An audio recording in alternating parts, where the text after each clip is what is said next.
Togolaises et Togolais, mes chers compatriotes, je m'adresse à vous dans un contexte tout particulier où le monde fait face à une crise sanitaire sans précédent provoquée par le coronavirus.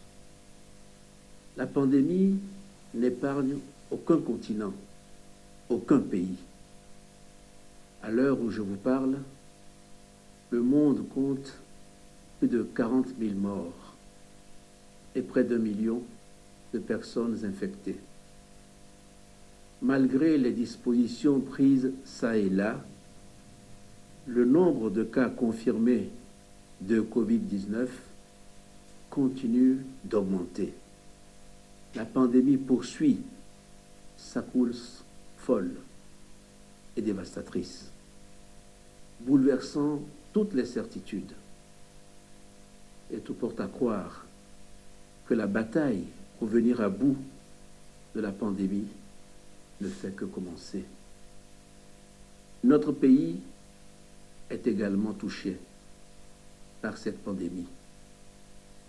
À ce jour, nous recensons 36 cas de contamination, dont 24 sont en traitement et 10 guéris.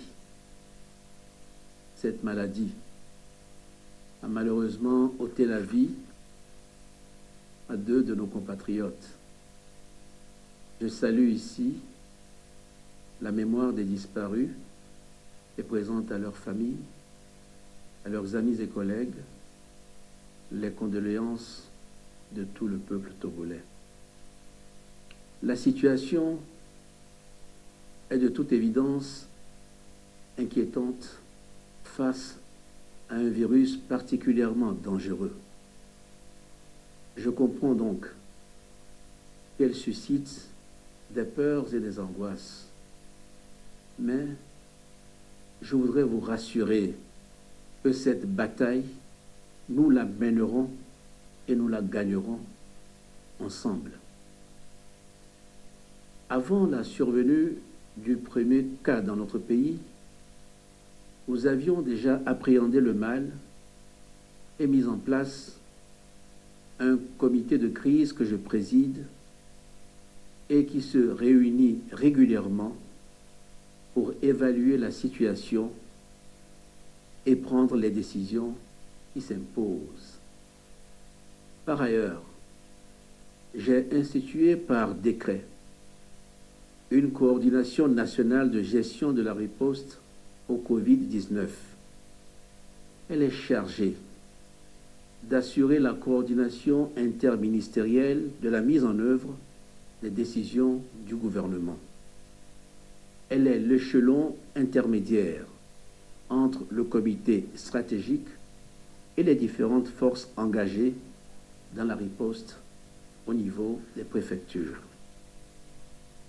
Aussitôt le premier cas confirmé, nous avons pris des mesures de prévention et de restriction pour limiter la propagation du coronavirus dans notre pays et protéger nos populations. Suspension des vols internationaux.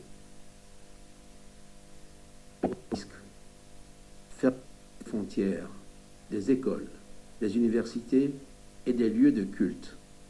Interdiction des rassemblements. Réquisition d'établissements hôteliers pour accueillir les cas suspects.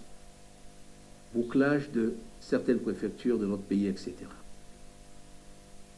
Des structures sanitaires sont identifiées sur toute l'étendue du territoire pour accueillir les personnes testées positives au coronavirus. J'ai instruit le gouvernement de renforcer les moyens de ces structures pour faire face à la situation. Nous avons reçu des équipements de protection et des tests de dépistage aux normes de l'Organisation mondiale de la santé pour accroître notre capacité opérationnelle à Lomé et à l'intérieur du pays. Toute personne présentant des symptômes du coronavirus peut ainsi se faire dépister de manière totalement confidentielle, rapide et surtout gratuite. Togolaises, Togolais, vous avez certainement mesuré l'ampleur du malheur qui frappe nos pays. Au Togo, il est de notre devoir de prendre toutes les dispositions pour ralentir, maîtriser et mettre un terme à l'expansion de ce fléau. Je ne lésiterai sur aucun moyen. C'est le sens à donner à toutes les actions que nous avons entreprises depuis lors. Et c'est dans cet esprit que nous avons mis en place un collège scientifique dont la mission est de nous éclairer sur les meilleures dispositions à mettre en œuvre et les protocoles à utiliser pour soigner nos malades. Mes chers compatriotes, face à la pandémie, notre stratégie est d'intensifier la surveillance et les tests en laboratoire, de sorte que les porteurs du virus puissent être rapidement identifiés et pris en charge de manière adéquate afin de rompre la chaîne de transmission. Pour démultiplier les dépistages, nous renforcerons le dispositif, d'une part avec l'acquisition de tests rapides et d'autre part avec des laboratoires mobiles à l'intérieur du pays. Le gouvernement a pris par ailleurs toutes les dispositions pour doter les personnels soignants qui sont au front de matériel de protection afin d'éviter qu'ils soient contaminés. Et ceci se fera de manière permanente tout au long de la bataille que nous menons ensemble contre le virus. Je voudrais ici rendre hommage au personnel soignant pour les sacrifices et le dévouement dont ils font preuve en ces moments difficiles. Je comprends. Il y a eu des moments de doute, de frustration et même d'inquiétude au début de cette crise.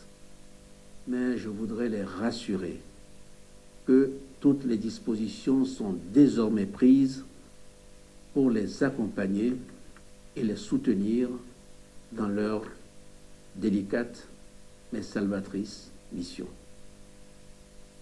Mes chers compatriotes, la pandémie du coronavirus nous impose des défis exceptionnels, d'immenses sacrifices. Elle appelle à prendre de nouvelles mesures et des dispositions courageuses pour protéger nos vaillantes populations et aussi nos familles.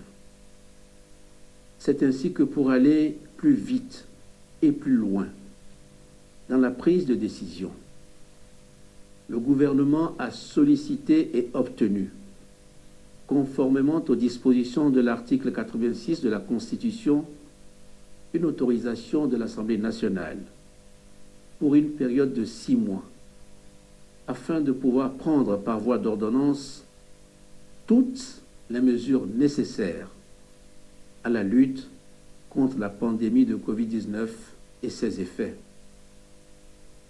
Face à la gravité de la situation et en conformité avec les dispositions constitutionnelles, je décrète l'état d'urgence sanitaire au Togo pour une période de 3 mois.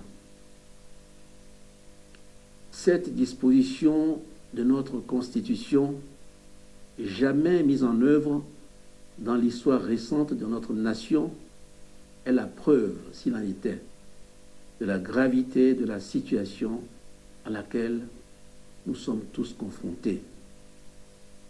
L'état d'urgence nous permettra d'adopter des mesures exceptionnelles de riposte sanitaire et de police générale qu'impose les circonstances actuelles.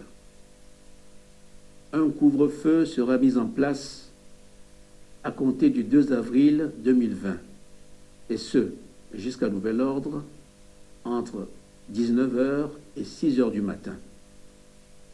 J'ai donné à cet effet des instructions au gouvernement pour réajuster les horaires de travail auxquels on tient compte. Les restrictions de circulation et de regroupement qui découleront de l'état d'urgence visent à contenir l'épidémie afin de pouvoir mieux l'endiguer. Il est par ailleurs créé par décret une force spéciale anti-pandémie composée de 5000 hommes qui sera chargée de veiller au respect des décisions prises dans le cadre de la lutte contre le Covid-19. Il s'agira d'une force mixte composée des forces de défense et de sécurité, sur nos modèles déjà bien connus de la force sécurité élection. Je sais pouvoir compter sur notre sens collectif de civisme pour appliquer l'ensemble des mesures prises qui nous permettront de remporter la bataille contre cet ennemi invisible.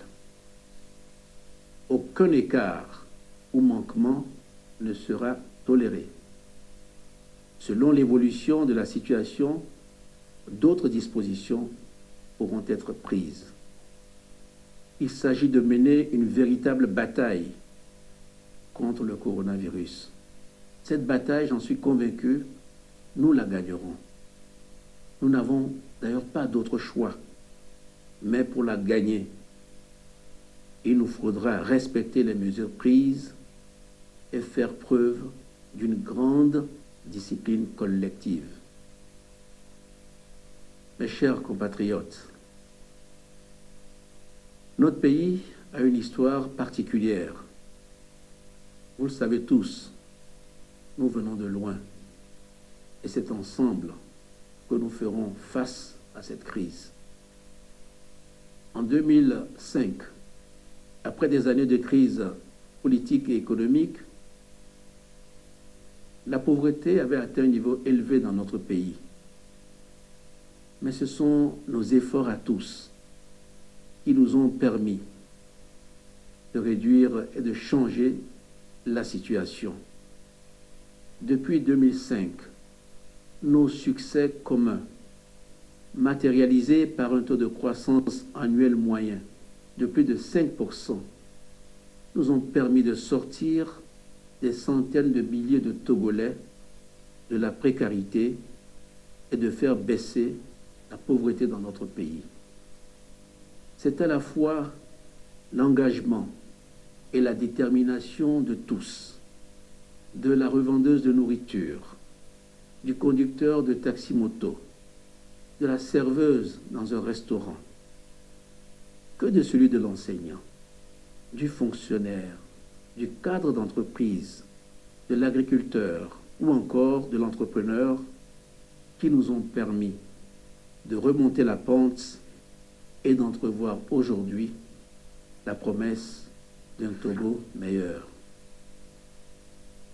La pandémie du Covid-19 à laquelle nous devons faire face aujourd'hui est certes un défi sanitaire, mais au-delà, elle menace de remettre en cause nos acquis économiques et sociaux et malheureusement de refaire basculer bon nombre de nos concitoyens dans la pauvreté. Pour contenir la propagation de la pandémie et la vaincre, nous avons pris et nous prendrons encore des mesures exceptionnelles, parfois drastiques, qui auront malheureusement des incidences sur la vie de chacun d'entre nous, surtout de ceux qui, parmi nous, sont les plus vulnérables, les plus faibles, les plus défavorisés. Nous sommes face à un risque de retour en arrière, de résurgence de l'extrême pauvreté, mais j'ai foi que plus que jamais, ensemble, nous prendrons le dessus. Les règles strictes de déplacement et de rassemblement qui devront s'imposer dans certaines localités empêcheront bon nombre d'entre nous de pouvoir mener des activités génératrices de revenus qui leur permettent de nourrir leur famille. Je tiens à leur dire que la collectivité nationale, la solidarité nationale seront là pour les soutenir et les aider à faire face afin qu'ensemble, nous puissions gagner le combat contre le Covid-19. C'est la raison pour laquelle nous allons lancer dans les tout prochains jours un programme de transfert monétaire pour aider nos concitoyens qui seront les plus affectés par la crise et les mesures annoncées. Nous allons également rendre gratuit pour 3 mois l'eau et l'électricité pour les tranches sociales. Nous voulons affirmer que face à cette épreuve, la solidarité nationale sera au rendez-vous pour aider les plus démunis d'entre nous. Aucun Togolais ne sera laissé pour compte dans cette bataille que nous engageons ensemble. C'est pour cela que j'ai demandé au gouvernement d'étudier toutes les possibilités pouvant nous permettre de préserver au mieux l'activité économique des conséquences de la crise. Nous prendrons en relation avec les institutions de l'Union économique et monétaire ouest-africaine des mesures pour soutenir les entreprises, en particulier les petites et moyennes entreprises affectées par les conséquences de la pandémie. Nous attacherons une importance particulière à la situation de nos jeunes entrepreneurs qui viennent de lancer leurs activités, et ce de façon courageuse. Mes chers compatriotes, cette crise ne doit pas nous faire perdre de vue les objectifs fixés par le plan national de développement. C'est pour cela que nous mettons en place des mesures spécifiques d'accompagnement pour soutenir la production agricole et assurer l'autosuffisance alimentaire dans notre pays. La réflexion est également en cours avec le secteur privé en vue de l'adoption de mesures de soutien à la consommation, à la production et surtout à la sauvegarde de l'emploi. J'ai dès à présent demandé au gouvernement d'étudier la situation fiscale des entreprises au cas par cas, notamment celles qui sont les plus exposées aux conséquences de la crise. Pour financer toutes ces mesures socio-économiques, j'annonce la création d'un fonds de solidarité nationale et de relance économique de 400 milliards de francs CFA. Ce fonds sera alimenté par l'apport du gouvernement, les mobilisations auprès des partenaires internationaux, secteur privé national et international, et de toutes les bonnes volontés. Togolaises, Togolais, ces derniers jours, j'ai pu une nouvelle fois apprécier la compétence et la détermination des Togolaises et des Togolais autour d'une cause nationale. Permettez-moi de saluer ces femmes et ces hommes, médecins, scientifiques, journalistes, acteurs politiques et de la société civile, députés, élus locaux, autorités traditionnelles, artistes, forces de défense et de sécurité, leaders religieux, qui œuvrent inlassablement pour que notre pays sorte victorieux de cette épreuve difficile. Je convie l'ensemble de la population au respect rigoureux des dispositions prises dans l'intérêt de tous. Chaque citoyen doit veiller au respect des mesures annoncées par le gouvernement dans sa famille, mais aussi dans son milieu professionnel. J'en appelle donc à la responsabilité des personnes présentant des symptômes de cette maladie pour qu'elles prennent d'elles-mêmes des mesures de quarantaine et contactent les autorités sanitaires pour une prise en charge adaptée.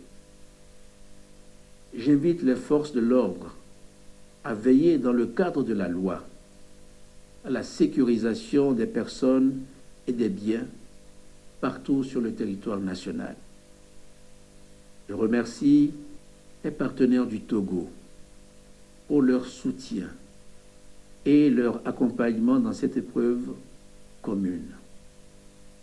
Je témoigne de mon admiration à toutes les bonnes volontés qui se mobilisent spontanément aux côtés du gouvernement pour venir en aide aux personnes les plus affectées par les conséquences de la pandémie. Nous resterons à l'écoute des propositions constructives visant à permettre au Togo de remporter ce combat. Plus que jamais, nous devons adopter les gestes barrières et les comportements d'hygiène et de prévention.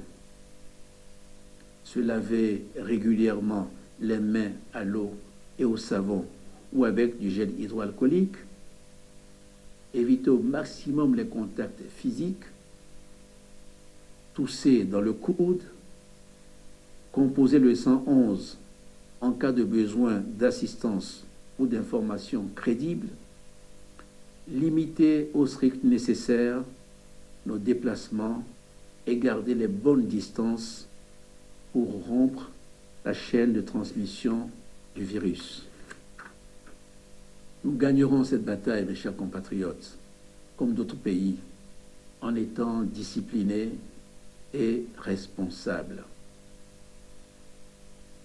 Togolaises et Togolais, face à cet ennemi, nous n'avons aucun autre choix que celui de combattre et de vaincre. Nous devons faire front contre le coronavirus, car notre salut en dépend. Notre force réside dans l'anticipation et la prise de décision, de mesures et de dispositions énergiques afin d'endiguer la propagation de la pandémie. J'ai pour ma part la ferme conviction que nous gagnerons aussi vite que possible cette lutte si, je dis bien si, nous mettons en avant la grande maturité qui nous caractérise et dont nous avons toujours fait preuve. La dignité, la discipline et le courage démontrés constituent les marques incontestables de notre pays. Une nation déterminée et prête à relever les grands défis pour un futur de prospérité et de progrès. Que Dieu protège et bénisse notre cher pays, le Togo. Je vous remercie.